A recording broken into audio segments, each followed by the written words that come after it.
So I was the superwoman at the beginning. I can do this by myself. I can do this by myself. No, but you do need support. So it took me a while to actually hand over my kid to my sister. Everything is written. I think everything that you go through in life is written. Welcome to Tiny Tales, where we explore the unique experience that giving birth is to every woman. We will hear the personal tales of women in Ghana who will take us on their journeys to motherhood, from conception to birth, to the first 3 months after the baby is born. This season is sponsored and co-hosted by Gaia Organic, your plug for fresh, healthy organic food in Jawulu, Accra. My name is Lisa and I'll be your host. In this episode, we'll be talking to Yazmine, mother of Gaia, aged 2.5, and the story of not wanting to let go of one's baby, not for 1 second in the first initial weeks. Welcome, Yazmine. We're so thrilled to have you here. Thank you, Lisa. Thank you for having me. And thank you for sharing your story with us. It's a pleasure. So let's start from the beginning. Was Gaia planned? No. No. Gaia was not planned. She just happened. I am so grateful she did. Yeah, she's just one of those moments where at the beginning you wouldn't understand why it happened and you would question yourself, question your decisions. But then looking back now, I would do it all over again. Yeah. 1,000 times. So when you saw that initial positive pregnancy test, you were happy? Were you apprehensive? What was your feeling? I was so happy. And when I tested initially, I was in Portugal. Okay. Yeah. So the first person I told was my sister. And then I cried on the floor because I really wished my mom was around because she'll be so happy to hear that I was having a baby. Yeah. And then I told the father of my kid that I was pregnant. He was like the last person. Right. But yes, my sister was first, and I cried, and then Daddy got to know that I was pregnant. Yeah. And how was it? How was the pregnancy? How was, many of us we struggle in the first 3 months, then it gets better in the second trimester, and in the third trimester, you're just massive. But how was it for you? I was a flight attendant. So I worked for a very big company, and obviously being a flight attendant, you can't fly being pregnant. But I did. I flew for 5 months, almost 5 months. But because I was into some kind of fitness and all that, it didn't show. I was able to zip up my skirt the whole time. For 5 months, I was flying constantly, long haul flights, short haul flights. Obviously, I was sleeping a lot, but I managed. I actually worked with it for 5 months. So no nausea, none of all that. Yeah, a bit of nausea, but I wasn't like vomiting, and I could not keep my eyes open. That's for a fact. I was constantly sleeping. A bit of nausea, but vomiting and none of that. It was pretty easy on the first trimester, I would say. Yeah. And I was still being active. I was still working out. I was still flying, obviously. I was packing up to move back to Ghana for my maternity leave as well. So it was pretty active. Yeah. Yeah. So when were you back? You were back in Ghana when you were 5 months pregnant. So I came back to Ghana. I was 5 months pregnant. So I was supposed to be on maternity leave for 8 months, 6 months? Uh-huh. And then pandemic happened. So when that happened, the company had to take drastic measures to let go of a lot of her stuff. And they started up step by step, and then eventually they got to maternity leave. So all the mothers that were outstation, that were stuck during the whole COVID situation and could not make it back into Dubai, a lot of us were let go. So we were made redundant for that. So that is when the whole thing flipped, I would say. Yeah, well, how is that? Yeah, that's big news, because when you have a baby, you're thinking money, you're thinking how am I going to support this baby, and then suddenly you're without a job. Correct. So for me, mentally, it wasn't a good place because every pregnancy, you want it to be like a happy pregnancy story. You get the back rubs and the foot rubs, and it wasn't like that for me. Like I was living with my sister. I'm so grateful to her. I was living with my sister for 1.5 years. So from when I was pregnant till I had my daughter, till she was a bit older, and then I moved into my own house. But you wouldn't want it to be like that. I initially thought I was going to go back to Dubai with my baby, but that didn't happen as well. And her father was not very much in our lives because it was a whole lot of back and forth arguments between us. Of course, G was made out of a lot of love, and we still have a lot of love for each other. And he is in her life, extremely active in her life as well. And I'm grateful to him. But at the beginning, it wasn't like that. I'm a very stubborn person, and he's pretty stubborn as well. So we were really headbutt, like hardcore. So we were fighting the whole time, basically. So that did not put me in a good mental space. Yeah. I was not Yeah. happy. I can easily say I was not a happy pregnant woman at all. I was really, really depressed. Yeah. Extremely. That's a lot going on. Yes. That's a lot. Yeah. So being made redundant and then having to fly, once the airports were opened, I had to fly back with her when she was just a baby. And I did C-section as well. So I had to fly back with her to go pack the rest of my stuff to move back to Ghana fully. And that is like almost 15 years. So you think that this is your life for almost 15 years. You work for this company and then that everything is going to be smooth.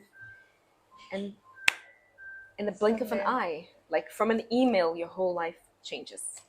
When I was made redundant, I was in my room and obviously the whole world was coming to an end. First of all, I wasn't giving my baby to anybody. Nobody was allowed to carry her. So it took me a while to actually hand over my kid to my sister. Yeah.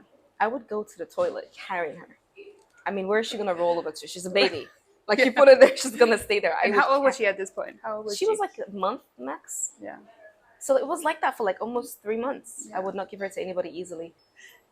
Sounds like a lot. I can't imagine having to go through that and having a baby, your first baby, not like all that. Because the thing that a lot of us like to do when we're pregnant is nesting. Yes. You know, preparing for the baby. Yes. Buying that crib, setting up the room, making sure that everything is ready for the baby to come. And when you're in a place of transition, which you were, like a transition completely out of your control, then what do you do, right? Yeah. So that was from 5 months. So did you have any sort of that was mentally, emotionally? What about physically? Did you have any issues physically, or were you? Like I said, I was working out till I was almost 7 months, and then when I did my final check, I remember the doctor telling me that you need to stop. Okay. And then they had to like order blood because I've got lupus. So that's another reason why I held on to my daughters, because I was scared I would never have kids.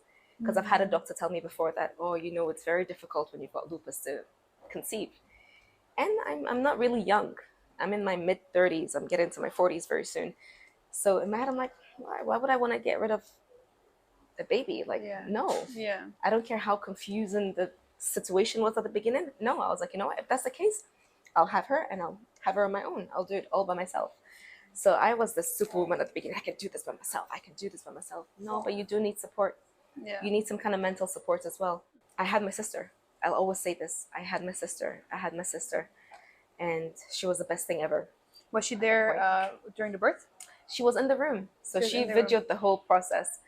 And how was the process? Take us through it. So you went for a C-section. Was it planned? No.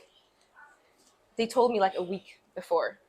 So you need to come in, because I was low on fluids. And I remember going in. Obviously, they pushed it twice. I was supposed to have had it in the morning. And then the head of the hospital comes to me and tells me that, you double booked. So we're going to push you till evening. And I was starving. You're not supposed to eat anything. And I remember my great aunt was giving me like coconut water sips, which she shouldn't have, because I ended up throwing up. After they sedated me, I started throwing up, which was a bit of a concern for them as well. But yeah, it was all taped up. My sister was in there with the video, and then she coming out, she looking blue and all alien, cutest thing ever. And how did you feel? I mean, so the C-section, I guess it's one of those where you're local anesthesia, right? Yeah. So you were awake? Yeah. And then afterwards, how did you feel? Afterwards? I could not sleep. The doctor was like, you need to sleep. I'm like, I can't sleep. I'm like, I just kept on staring at her. Mind you, throughout my pregnancy, I wasn't that connected with my kid. Maybe it was on the last 1 month when I felt some kind of connection with her. But in actual fact, throughout my pregnancy, I was so depressed that I couldn't feel that connection. I feel horrible about it. But when she came, when I saw her, when I carried her, oh my God, it all made sense. That's when you felt it. So you felt it immediately. It's like, it's beyond love. Like, I straight away knew that was my purpose. Yeah. She was my purpose. So I had my sister stay with me for a couple of nights, and then my aunts took over from my sister. Okay. And I remember how painful the breastfeeding part was, because I couldn't just do it. It was so sore, but nothing was coming out. Okay. Okay. Yeah. They had to like bring towels, and it was such a dramatic scene, but then it happened. So how long did it take before the milk started flowing? I think they had to give her a bottle. Okay. At the beginning. So I think the next day, early morning, I was able to give her milk, my own milk. Yeah. But it took me probably 24 hours. Okay. But from then on, so once the milk started flowing, was she latching on properly and everything Full on. was? She was full on breast milk. She never did any formula. She didn't do bottle. So exclusive for 6 months, just Yeah. breastfeeding. Yeah. And you Yeah. found it easy. For Yes. you, it was a good process. Yes, it was. I almost 2 years I Yeah. breastfed, and it was the saddest thing to do was to stop breastfeeding, because I felt like, oh, but this is like a connection, and then I had to stop it, Yeah. So Do you think that if your situation had been different when you were pregnant, do you think you would have connected with her earlier and all that? Or do you think it's really your external circumstances that? Yep. Yeah. I can easily say yes. Mm. If things were done the way I wanted it to be, yes, I would have connected. But from the beginning, it was too dramatic. Yeah. Way too dramatic. Too much conflict, too much fighting, and then the redundancy and the change of lifestyle, and then I had to set up a business. And I remember my sister walking into the room when I was made redundant, and she told me, you know what, Yaz, I'm going to give you 1 week, cry it out, get it out of your system, and then we need to think. We need to start thinking of what we need to do. And that is how my business came about. Yeah. But so you started this business, well, I guess while, of course, you had Gaia, you were alone with Gaia, and you started Gaia Organics where we are right now. Yep. I Wow. started Gaia Organics when I was made redundant a week later. My sister and I sat down and we just started planning properly. And that is how Gaia Organic came about. And of course, Gaia Organic, named after my kid, Gaia. But why is it actually that she's named Gaia? Why? Gaia means Mother of the Universe. Correct. And it's a very powerful name. Yes, it's a really big name. It's a huge, big, powerful name. Big. She's got where did that come from? For me, it comes with just my attraction to nature and green, and the fact that she is my Gaia. She is such a powerful image for me.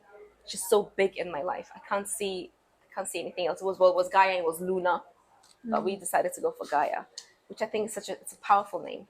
Did you have it? Did you come up with it while you were pregnant, or did it come afterwards when you saw her? Or when did you actually name her? A few days before. So it was in between that and Luna. Everybody thought it was going to be Luna, actually.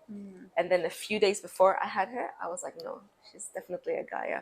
She's a Gaia. Yeah, she is a Gaia. And when I saw her, it just made more sense that she is a Gaia. So the pregnancy, so after the C-section, how long were you in the hospital for? 4 days. For 4 days. 4 days. And then they discharged me. And you went home. You went home to your sister's house. Went to my sister's house. So and she was able to help you out. Yes. Yes. She helped me out. And I was with her for till G was a year. Yeah. Till my daughter was 1 year, I was with my sister. And then I moved into my own house. But that was where I started preparing for her, because at the beginning of my pregnancy, like you said, it's nesting. You want that whole perfect image. And in my head, I'm like, oh, I'm in Ghana for a bit and I'm going to go back to Dubai. Nope, didn't happen at all. So that was also the reason why I got really depressed, because everything I was planning for just went downhill. Didn't work. Did that feeling follow over after Gaia was born? Was any of that left on the other side as well when she was born? Yes, for a few months I was still very emotional, and not in a positive way, really negative. And I think the redundancy is what even pushed it more, because now you're sitting down thinking like, oh my God, how am I going to get money for this kid? Yeah, I've saved a good amount of money. I've got my redundancy money and everything, but after that, then what? It's not cheap having a baby at all. No. So all of that was playing in my mind. And I had to learn how to let go and let it flow. So it had to flow. And so far, it's flowed pretty well. Like, the business is doing well. I'm so grateful. And she's in school. So I think it's pretty, it works out. It always works out. Yeah. But that first few months when you were really struggling letting go, was that your way of holding control, taking control over something that you at least knew was within that's something you can actually control? Yeah. Nobody was going to take this away from you.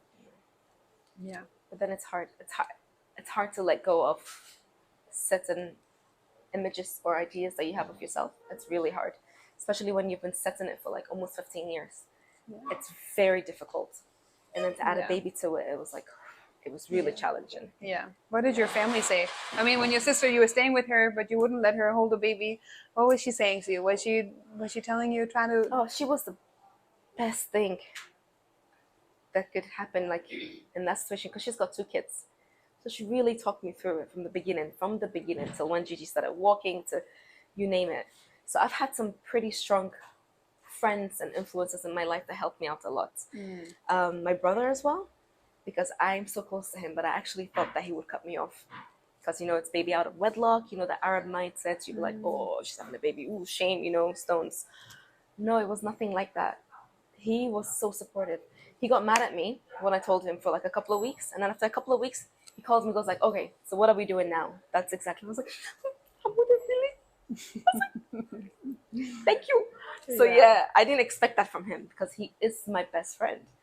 I was happy with my dad. I mean, his old school, he didn't want to accept it. Like, oh, haram, you shouldn't have a baby out of wedlock. It went on for months.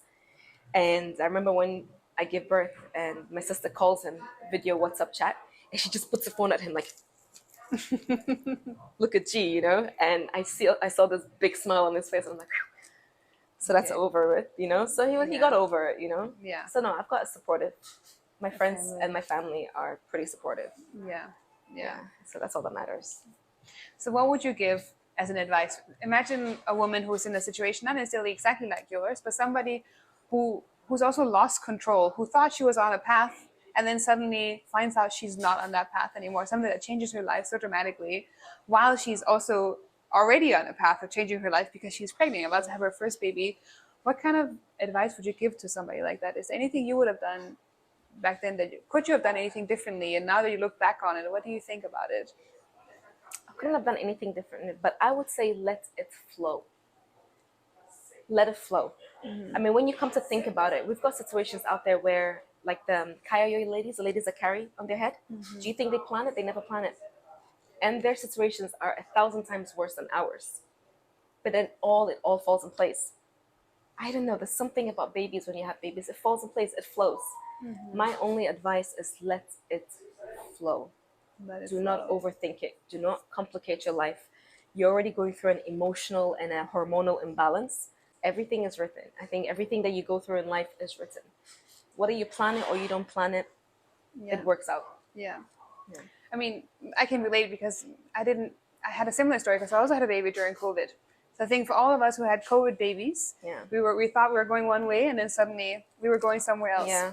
So I thought I was going to be here and I ended up being somewhere else. And I also had a lot of trauma related to that. Actually, it also took me a while to get over that, because that's like, how do you get over something that you thought, this is the way I'm going? Like I'm not sure. I'm not a therapist. I don't know if I can call it a trauma, but it felt traumatic, at least, that you're on one path in life and then suddenly you're not on it. The rug is pulled from underneath your feet, right? I agree, because for the longest time, till now, in a way, if you say pregnancy, I relate it to trauma.